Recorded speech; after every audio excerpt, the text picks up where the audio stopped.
அண்ணே, என்ன மன்னிச்சிடுன. எல்லாத்துக்கும் நான் தான் காரணம். என்னடா சொல்ற? வேண்டாம் வேண்டான்னு தலையால் அடிச்சுக்கிட்டேன். இவன் கேட்கல. நம்ம வீட்டுக்கு விளக்கேத்த வந்தவ மறி கொழுந்து அவளை வெட்டி சாச்சுது அந்த குடும்பம். அந்த குடும்பத்தில் நமக்கு எதுக்குப்பா உறவு? சுத்தி விளைக்காம விஷயத்தை சொல்லுமா. அடி ஏண்டி ஒண்ணுமில்லாத பெருசுப்படுத்துற? பாண்டி, பொன்னம்பலம் தங்கச்சி உன் தம்பியும் ஒருத்தர் விரும்புறாங்க. இந்த விஷயம் அவனுக்கு தெரிஞ்சு போச்சு. அவனும் என்னென்னமோ பண்ணி பார்த்தா இவங்களை பிரிக்க முடியல. கடைசியா எங்களை சாகடிக்கிறது முடிவு பண்ணி எங்களுக்கு சமாதி கட்டிட்டான். இதான் விஷயமா? அண்ணே, அம்மா பேச்ச கேட்காம இப்படி நடந்துகிட்டேன். டேய், ஏண்டா அப்படி சொல்ற? காதலிக்கிறது பாவம் நினைக்கிறவங்களோட அவங்க அண்ணன். நானும் ஒரு பொண்ணை காதலிச்சேன். என் துரதிஷ்டம் அவளோட வாழை எனக்கு கொடுத்து வைக்கல. டேய், நீ விரும்புற பொண்ணு எந்த ஒரு ராணியா இருந்தாலும் சரி, அவளையே உனக்கு கட்டி வைக்கிறேன். நம்ம ஒண்ணு நினைச்சா அது ஒண்ணு நடக்குது. அந்த செந்தூர பாண்டி என்னடான்னா நீதி நேர்மை நியாயத்துக்கு தான் இந்த ஊர்ல இடங்கிறான். போற போக்க பார்த்தா அவன் தலைவனாயிருவான் போல் இருக்கு, நம்ம தொண்டனாயிருவோம் போல் இருக்கு. அப்புறம் சோத்துக்கு என்ன பண்றது? ஏயா, இந்த பொண்ணை சும்மா விட்டுவானா? நீங்க என்ன பண்ண போறீங்க? கொலைய பண்ணிட்டு ஜெயிலுக்கு போயிட்டு வந்தவன் இந்த ஊர்லயே இருக்க கூடாதுன்னு பஞ்சாயத்துல தீர்மானம் போட்டு அவன் குடும்பத்தையே ஒழிச்சு கட்டிட மாட்டேன். ஐயோ, ஒரு குடும்பம் உருப்படணும்னா இவர்கிட்ட தான் ஐடியா கேட்கணும். நானும் இவர்கிட்ட தாங்க ஐடியா கேட்டேன். அதனாலதான் உன் பொண்டாட்டி ஓடி போயிட்டாளா? இப்ப பஞ்சாயத்து கூட்டலாங்களா? எப்பவோ ஓடி போன உன் பொண்டாட்டிக்கு இப்ப கூட்டி என்ன? ஐயோ, அது வேற கதைங்க. இப்ப இதுக்கு பஞ்சாயத்து கூட்டலாமாங்கிற. அவர் என்ன வேண்டாம்னா சொல்றாருன்னு? சொல்லாதையா, செய்ய. பாத்தியா?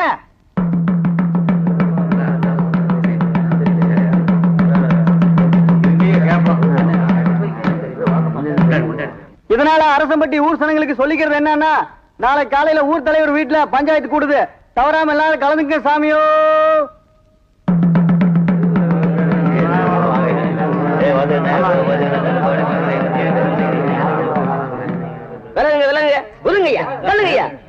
என்னடா எதிர்க்கட்சி எடுபடி? நீ எங்கடா இங்க வந்தா? வேற வழி இல்லாம தான் இத்தனை நாள் அங்க இருந்தேன். இப்ப ஊரே மாறி போச்சு, அதான் நானும் மாறிட்டேன். நெத்தில பாத்தீங்களா? எம் எம் ஃபார் மனிதன், மனுஷன் ஆயிட்டேன். வணக்கம் வணக்கம். என்ன ஊர் சனம் மட்டும் இங்க வந்து கூடி இருக்கிய? பஞ்சாயத்து கூட சொல்லி தண்டோரா போட்டாங்கல்ல, அதான் கூடி இருக்கோம். பஞ்சாயத்து பொன்னம்பல வீட்டுல இல்ல கூட, இங்க எதுக்கு வந்திருக்கீங்க? ஐயா, இந்த ஊர்ல என்ன அக்கிரமம் நடந்தாலும் தட்டி கேட்கறதுக்கு ஆள் இல்லாம தவிச்சுக்கிட்டு இருந்தோம். இந்த ஊருக்கு ஒளி விளக்கா நம்ம தம்பி வந்திருக்காரு. இனிமே செந்தூர பாண்டி தான் எல்லாமே எங்களுக்கு. அவர் சொல்லுக்கு கட்டுப்பட்டு நடக்கிறதாக முடிவு பண்ணித்தான் நாங்க எல்லாரும் இங்க வந்திருக்கோம். ஏன் சும்மா நிக்கிறீங்க? சொல்லுங்களையா. ஏ ராசா, ஒருத்தன் தலையை வெட்டிப்புட்டு ஜெயிலுக்கு போனேன். நீ திரும்பி வந்தா இந்த ஊரு என்ன சொல்லுமோன்னு வயத்துல நெருப்ப கட்டிக்கிட்டு கிடந்தேன். மண்ணள்ளி தூத்துமோன்னு பயந்துகிட்டு இருந்தேன். ஆனா இன்னைக்கு உன் காலடி மண் எடுத்து நெத்தியில பூசிக்க தயாரா இருக்குதுப்பா இந்த ஊரு. இனிமே இங்க நல்லது கெட்டதுக்கு தம்பிதான் பொறுப்பு. இந்த ஊருக்கே காவல் தெய்வம் அவர்தான். இன்னையில இருந்து அவர்தான் எங்க தலைவர். அவர் சொல்றதுதான் எங்களுக்கு வேதம். பதவியை தேடி நீ போகலப்பா, உன்னை தேடி பதவி வந்திருக்கு. அதை ஏத்துக்கிறதா நியாயம். எல்லாத்துக்கும் மேல உன்னையே நம்பி வந்திருக்கிற சனங்களை நட்டாத்துல விட்டுடாதப்பா. ஐயா, உங்களை கையெடுத்து கும்பிடுறோமுங்க. செந்தூர பாண்டிய கொஞ்சம் வெளியே வர சொல்லுங்க. அடிமைகளா இருக்கிற எங்களுக்கு விடுதலை வாங்கி கொடுக்க சொல்லுங்க. சரி, நீங்க எல்லாம் இங்கே இருங்க, நான் போய் தம்பியை கூட்டியாரேன். சரிங்க.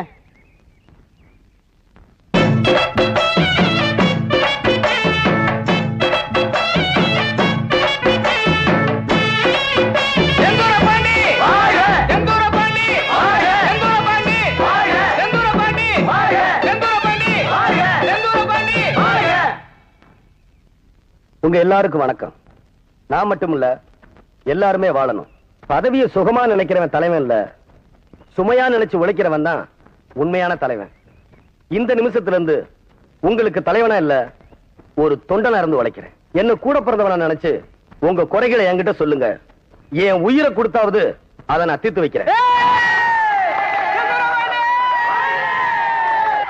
சும்மா விழுந்த சங்க ஊதி கெடுத்தான ஆண்டிங்கிற மாதிரி பஞ்சாயத்தை கூட்ட சொன்னீங்க.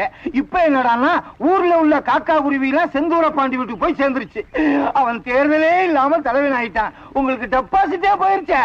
டெபாசிட் போனா என்ன? வேற என்ன போகணுங்கிற? அவர் மானமே போயிருச்சையா. மானம் தான் பெருசுன்னு நம்ம தலைவர் கவரிமான் மாதிரி கௌரவமா வாழ்ந்துட்டு இருந்தாருயா. மானம் போயிருச்சுங்கிறதுக்காக நாக்க புடிங்கிட்டு சாக சொல்றீங்களா இல்ல தூக்குல தொங்க சொல்றீங்களா? என்ன யோசிக்கிறீங்க? வாங்கண்ணே, என்ன விஷயம்? ஐயா, எலி வலையானாலும் தனி வலையா இருக்குன்னு சொல்லி வாயை கட்டி வயத்தை கட்டி ஒரு வீட்டை கட்டணுங்க. அந்த வீட்டை மலைச்சாமிட்ட அடமானம் வச்சு 2000 ரூபாய் கடன் வாங்கணுங்க. வாங்கின கடனுக்கு மேல 2 பங்கு வட்டியும் கட்டிட்டுனுங்க. இப்ப பத்திரத்தை திருப்பி கேட்டா கொடுக்க மாட்டேன்னு சொல்றாருங்க. சரி, இப்ப நீங்க வீட்டுக்கு போங்க. உங்க பத்திரம் உங்க வீட்டை தேடி வரும். சரிங்க ஐயா. நான் மலைச்சாமி கிட்ட போயிட்டு வரேன். அண்ணே, இந்த சின்ன விஷயத்துக்குலாம் நீங்க போக கூடாது அண்ணே. உங்க துண்டை கொடுங்க, காரியத்தை நாங்க முடிச்சிட்டு வர்றோம். என்ன சொல்ற? அண்ணே, உங்க பலம் என்னன்னு உங்களுக்கே தெரியாது. இந்த துண்டை கொடுத்து பாருங்க என்ன நடக்குதுன்னு. துண்டை கொடுங்க அண்ணே.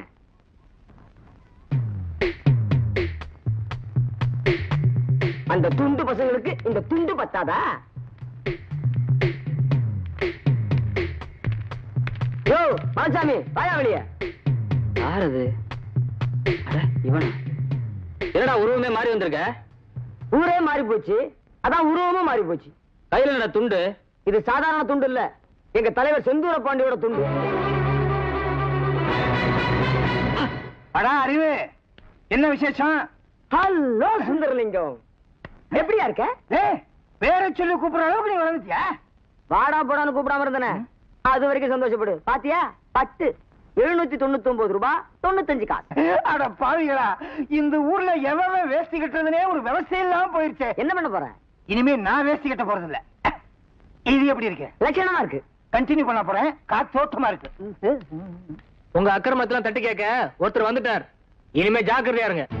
ஏய் மலைச்சாமி, பணத்தையும் வாங்கிட்டு வீட்டு பத்திரத்தையும் கொடுக்காம என்னமா முருகேசன் பூச்சாண்டி காட்டுறியாம? பொழுது சாயறதுக்குள்ள வீட்டு பத்திரம் முருகேச கைக்கு போய் சேர்ந்தாகணும். இல்ல துண்டு வராது, தலைவரோட அருவாதான் வரும். அருவா வந்தா காளிமுத்து கத்தி தான், தலையில்லாத முண்டமா வீதியில அலைவ. ஜாக்கிரதை. வரோம். என்ன மைனரே இப்படி மிரட்டிட்டு போறானுங்க? கவலைப்படாத, நீ ஒன்னும் பத்திரத்தை திருப்பி கொடுக்க வேணாம், எல்லாம் நான் பாத்துக்கிறேன். எதை தலை போனதுக்கு அப்புறம் முண்டத்தையா? வணக்கங்க ஐயா. ஓ மலைச்சாமி, ஐயா இந்தாங்க ஐயா முருகேசனோட வீட்டு பத்திரம். நான் தெரியாம செஞ்சுட்டேங்க ஐயா, என்ன மன்னிச்சிருங்க. இனிமேலாவது ஏழைங்களையும் ஏமாந்தவங்களையும் வயிற்றுல அடிக்காம இருங்கய்யா. சரி, நீங்க போங்க. வர்றேங்க ஐயா. அண்ணே, இந்த பத்திரத்தை கொண்டு போய் முருகேசன் கொடுத்துருங்க. சரி தம்பி. சின்ன பண்ண வீட்டுக்கு போனியா? இதோ கல்யாணம் முடிஞ்சு வர்றாங்க. வணக்கம் ஐயா. வணக்கம். உங்க சொல்லுக்கு கட்டுப்பட்டு அருக்காணி நான் கல்யாணம் பண்ணிக்கிட்டேன். எங்களை ஆசீர்வாதம் பண்ணுங்க ஐயா. நல்லா இருக்கு, நல்லா இருக்கு. வணக்கங்க. வணக்கம். ஊருக்கெல்லாம் நியாயம் சொல்றீங்க, ஆனா பாதிக்கப்பட்ட எனக்கு ஒரு நியாயம் சொல்ல மாட்டீங்களா?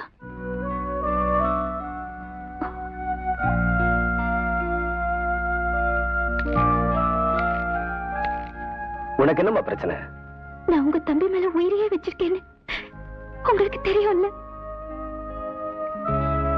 அதுக்காக நான் எவ்வளவோ சித்திரவதை அனுபவிச்சுட்டு இருக்கேன்.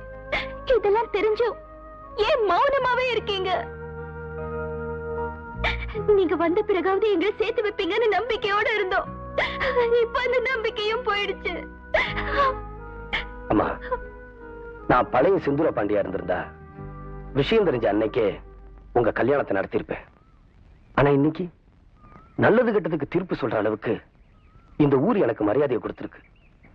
அந்த மரியாதையை சுயநலத்துக்காக பயன்படுத்தக்கூடாதுன்னு தான் நான் இத்தனை நாள் மௌனமா இருந்தேன். இப்ப நீ வீட்டுக்கு போ. நாளைக்கு காலையில முறைப்படி உங்க அண்ணன் கிட்ட வந்து உன்னை பொண்ணு கேட்கிறேன். சந்தோஷமா?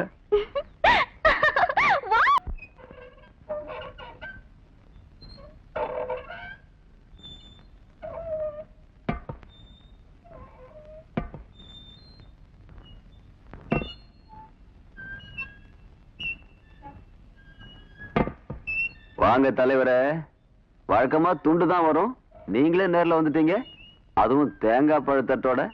ஏதாவது வேண்டுதல? தம்பி, ஏதோ சின்னஞ்சிறுசுக ஆசைப்பட்டுடுச்சுங்க. அதுகளோட ஆசையை நிறைவேற்றி வைக்கிறது தான் பெத்தவங்களுக்கு அழகு. ஆமா பொண்ணம்பளம், பழைய பகையை மறந்துரு, பாக்குவத்திலே மாத்திக்கிட்டு ஒரு நல்ல நாளா பார்த்து கல்யாணத்தை வச்சுக்கலாம். அப்படிங்களா? வச்சுக்கலாமே.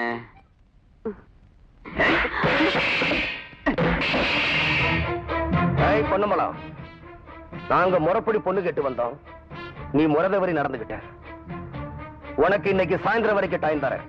அதுக்குள்ள நீயா உன் தங்கச்சி எங்க விட்டு மருமகளை அனுப்பி வைக்க சம்மதிக்கிற இல்ல 1000 தலைங்க உருண்டாலும் சரி, நாளைக்கு காலையில உன் தங்கச்சி கடத்துல என் தம்பி தாலி கட்டுவான்.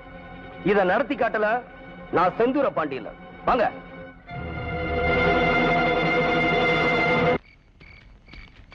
மச்சான், மீனா வரான் கண்ணு ராத்தியோட ராத்திரியா கோவில்பட்டி கூட்டிட்டு போயிட்டான். நாளை காலையில வீசத்தவர் மகனுக்கு அவளை கட்டி வைக்க போறானா.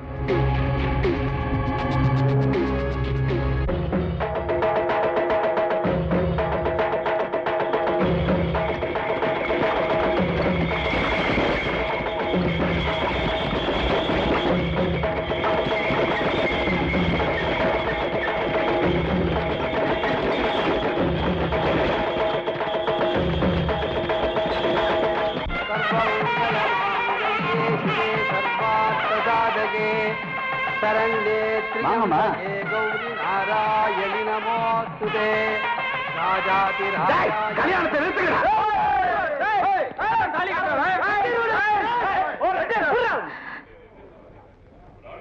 என்னங்கடா ஊரை விட்டு ஊர் வந்து கலாட்டா பண்றீங்களா? எதுக்குடா கல்யாணத்தை நிறுத்தணும்? எடுறா அமைச்சர்வாள. ஏய், எனக்கு அருவாள் எடுக்க தெரியும். எடுத்தா என்ன ஆகும்னு உனக்கும் தெரியும்.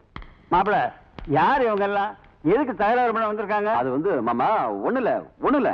ஐயா, நாங்க அரசம்பட்டியில இருந்து வரோம். என் பேரு செந்தூர பாண்டி.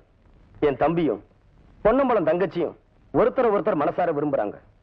அப்படி இருக்க விருப்பமில்லாத அந்த பொண்ணை வடுக்கட்டாயமா இந்த ஊருக்கு தூக்கிட்டு வந்து இந்த கல்யாணத்தை நடத்த முயற்சி பண்றான். இது எந்த விதத்துல நியாயம்? ஏமா, அவங்க சொல்றதெல்லாம் உண்மையா? ஆமாங்க. இந்த ஊர்ல கௌரவமா வாழ்ந்துட்டு இருந்த மூக்கு எடுத்துக்கேடா வகை வகையா சீர் செஞ்சு வழியை வந்து பொண்ணை கொடுக்கும் போது நான் யோசனை பண்ணிருக்கணும். நான் இப்ப என்ன பண்றது? பேசாம தாலியை கட்ட சொல்லுங்க. தம்பி, பாக்கு வெத்தல மாத்தி பரிசம் போட்டாச்சு. மாப்பிள்ளைய மனவழியில வந்து உட்கார்ந்தாச்சு. இப்ப எப்படி தம்பி கல்யாணத்தை நிறுத்த முடியும்? பாக்கு மாத்தினே சுனா மாத்தினு சொல்லிக்கிட்டு இப்ப கல்யாணத்தை நிறுத்த போறீங்களா இல்லையா? கல்யாணத்தை நிறுத்த முடியாது. பண்றது பண்ணீங்க. தொலைச்சு விடுவோம், தொலைச்சு வெட்டு குத்துதான் நடக்கும்.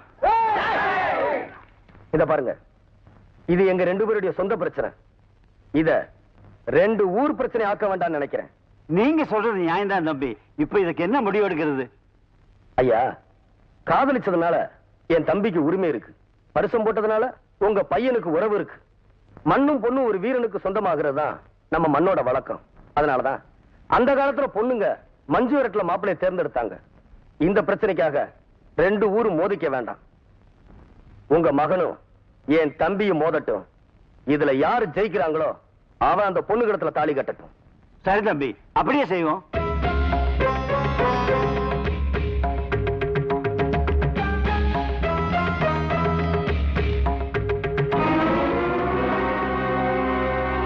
தம்பி, நீங்க முடிவு செய்த மாதிரியே 2 பேர்த்துல யார் இந்த தாலி எடுக்கிறாங்களோ அவங்களுக்கு தான் அந்த பொண்ணு. விஜய், நீ காதலிச்சது பெருசு இல்ல. இந்த போட்டியில ஜெயிச்சு புது மாப்பிள்ளையா நம்ம ஊருக்கு வா. நான் செந்தூர பாண்டி தம்பின, எனக்கு தோல்வின்றதே கிடையாது. என்ன ஆசீர்வாதம் பண்ணுங்க. அப்பா, அவன் தலையை சீவிட்டு தாலியை கையில எடுக்கிறேன். என்ன ஆசீர்வாதம் பண்ணுங்க. விளையாடுறா? விளையாடுடா. உட்காருங்க மாமா.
தாலி எடுத்துக்கிட்டு.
நாளைக்கு காலையில நம்ம ஊர்ல இந்த கல்யாணத்தை நான் நடத்தி காட்டுறேன்.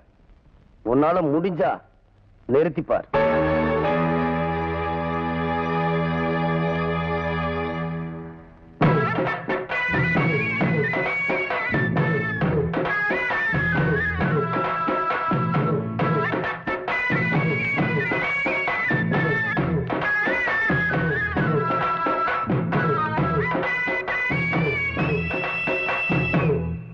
என்ன தலைவரே, உள்ளூர்ல கல்யாணம் நடத்த முடியாம தானே வெளியூருக்கு வந்தோம். இங்க வந்து நம்ம நிலைமை இப்படி ஆகணுமா? செந்தூர் பாண்டி வேற உங்க தங்கச்சி கூட்டிட்டு போறா. இனிமே என்ன பண்ண போறீங்க தலைவரே? நிறுத்துறண்டா, இந்த கல்யாணத்தை நிறுத்தி காட்டுறேன். விஜய், அம்மாவை மீனா டவுனுக்கு கூட்டிட்டு போய் மீனாவுக்கு பிடிச்ச மாதிரி படம் எடுத்து கொடு. சரிண்ணா. ஆமாடா, இந்த ஊருக்கண்ணே படுற மாதிரி உன் கல்யாணத்தை உங்க அண்ணன் நடத்த போறான். இந்த பாரு, என் மருமக கல்யாண புடவை மாதிரி இந்த ஊர்ல ஒருத்தி கூட கட்டிருக்க கூடாது.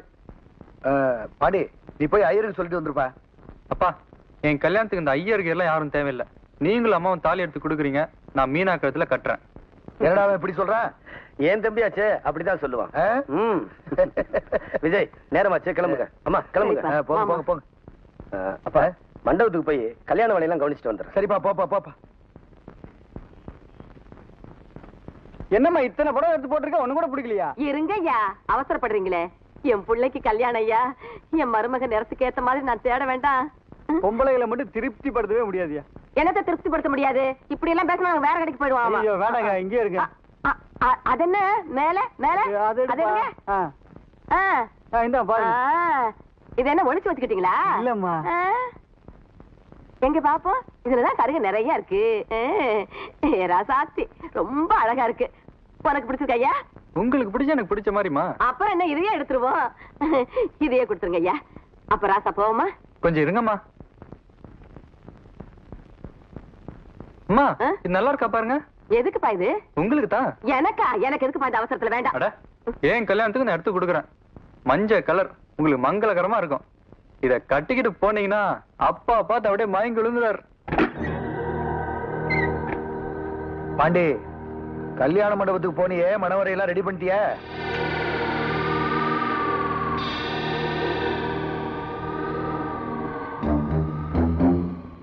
என்ன டவுனுக்கு போன உங்க ஆத்தாலும் உன் தம்பி இன்னும் வரல? மண்டபத்துல சமையலுக்கு வேண்டிய ஏற்பாடெல்லாம் பண்ணிட்டீல்ல? என்ன பாண்டி, நான் பாட்டு கேட்டுக்கிட்டு இருக்க, நீ பேச. அம்மாடி, ஒரு பொண்ணுக்கு சொத்து சுகம் எல்லாமே அவளோட பூவும் பொட்டுந்தாம்மா. அவ சுமங்கலியா கடைசி வரைக்கும் வாழ்றதுதான் பெரிய குடுப்புன. ஐயா, நிறைஞ்ச மனசோட குங்குமம் கொடுங்க.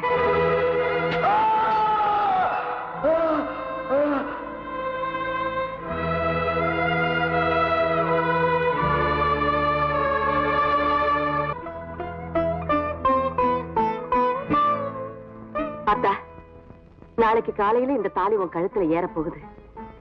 என் மகன் செந்தூர பாண்டி போட்ட சபதம் ஜெயிக்க போகுது. வீட்டுல யாராவது செத்துட்டா அந்த வீட்டுல ஒரு வருஷத்துக்கு எந்த நல்ல காரியமும் நடக்காது. பெருசு தெரியும்ல? கல்யாண வீட்டை எழவு வீடா மாத்திட்டு போறேன். இப்ப உன் புள்ள உனக்கு கருமாதி பண்றானா, தம்பிக்கு கல்யாணம் பண்றானான்னு. நடராஜ் தலைவரே, நான் வீட்டு வரைக்கும் போயிட்டு வந்துடுறேன். எல்லாத்தையும் பார்த்து. சரிங்க தலைவரே. அண்ணே, நான் போயிட்டு வந்துடுறேன். சரி தம்பி. அப்பா, அப்பா, அப்பா, அப்பா, என்னப்பா இது? என்னாச்சு? அந்த பொண்ணம்பளை வந்து என்ன குத்திட்டு போயிட்டாப்பா. பாண்டி, எனக்கு ஒரு சத்தியம் பண்ணி கொடுப்பா. எதுக்குப்பா? இளவு வீட்டுல எப்படி கல்யாணம் நடக்கணும், என்ன எப்படி பண்ணிட்டு போயிட்டாப்பா. இந்த கல்யாணம் நடக்கணும், நிச்சயமா நடக்கணும். எப்படிப்பா? நீ என்ன பண்ணுவியோ ஏது பண்ணுவியோ எனக்கு தெரியாது.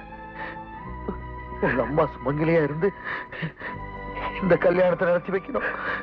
அதான்ப்பா என்னுடைய கடைசி ஆசை.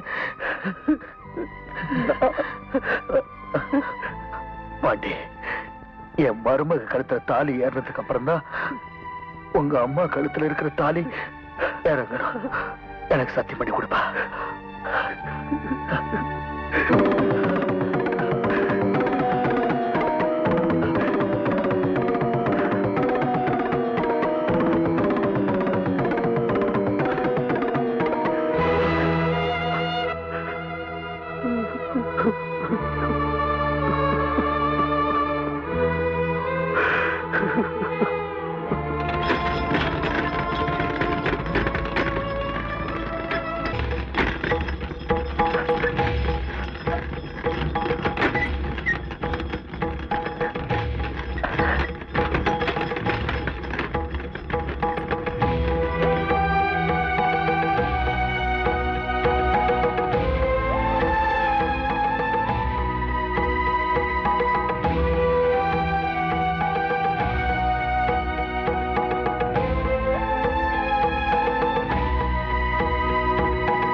பாத்து இறங்குமா.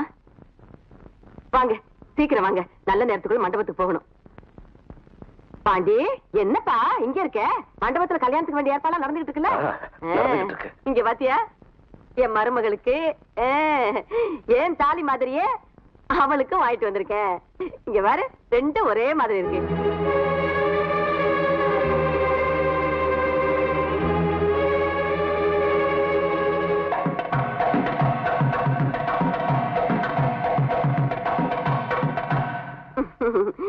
என்னப்பா ஆத்தாள மொத பாக்குற மாதிரி இப்படி பாக்குற?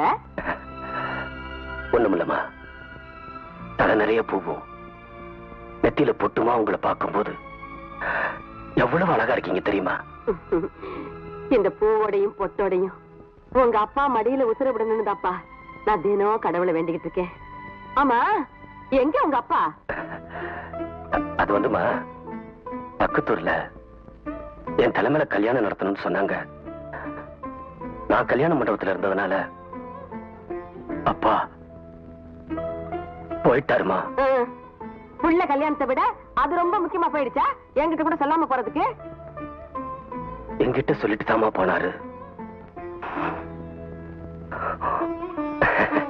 ஆமா, தம்பியும் மீனாவையும் கல்யாணம் பண்ணி கூட்டிட்டு போய் முகூர்த்தத்துக்கு வேண்டிய ஏற்பாடெல்லாம் பண்ணுங்க. அப்பா வந்த உடனே நான் கூட்டிட்டு வந்துடுறேன். சீக்கிரம் கூட்டிட்டு வந்துருப்பா. அண்ணே, அப்பாவுக்கு பட்டு வேட்டி சட்டை வாங்கிட்டு வந்திருக்கேன். அவர் வந்த உடனே இத போட்டு மாப்பிள்ள மாதிரி கூட்டிட்டு வரணும். அவர் வந்தாதான் தாலியை கையில எடுப்பான். ஆமா, நீ வாமா, நம்ம புடவை மாத்திட்டு புறப்படலாம். எப்படியாவது கல்யாணத்தை நடத்தி வைன்னு சத்தியம் வாங்கிட்டு அப்பா போயிட்டாரு. அப்பா வந்து தாலி எடுத்து கொடுத்தாதான் கட்டுவேன்னு இவன் சொல்லிட்டு போறான். ஐயோ, நான் என்ன பண்ணுவேன், எப்படி பண்ணுவேன் கடவுளே? உட்காருங்கம்மா. அட என்னப்பா, நான் தான் என்னமோ கல்யாண பொண்ணாட்ட என்ன சீவி சிங்காரிச்சுக்கிட்டு இருக்கீங்க. நீங்க எப்பவுமே கல்யாணம் பண்ணதாமா? அட போப்பா. என்ன தேது இவ்ளோ அழகா புடவை கட்டிருக்கீங்க, நெத்தில குங்குமமே வைக்கலையே? ஆமா, மூஞ்சி கழுவுனா மறந்துட்டேன், வச்சுக்கிறேன்.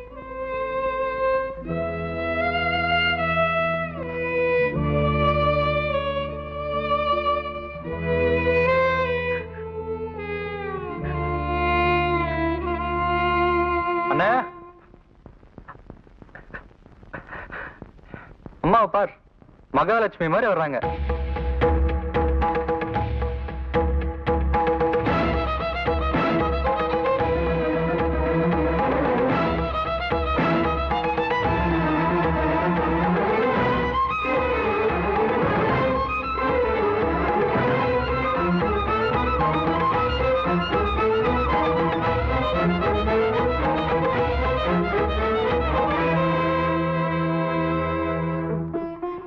பாண்டி, ஊர்ல ஏதாவது கல்யாணம் காட்சின்னா உங்க அப்பா கூட சோடியா தான் போவேன்.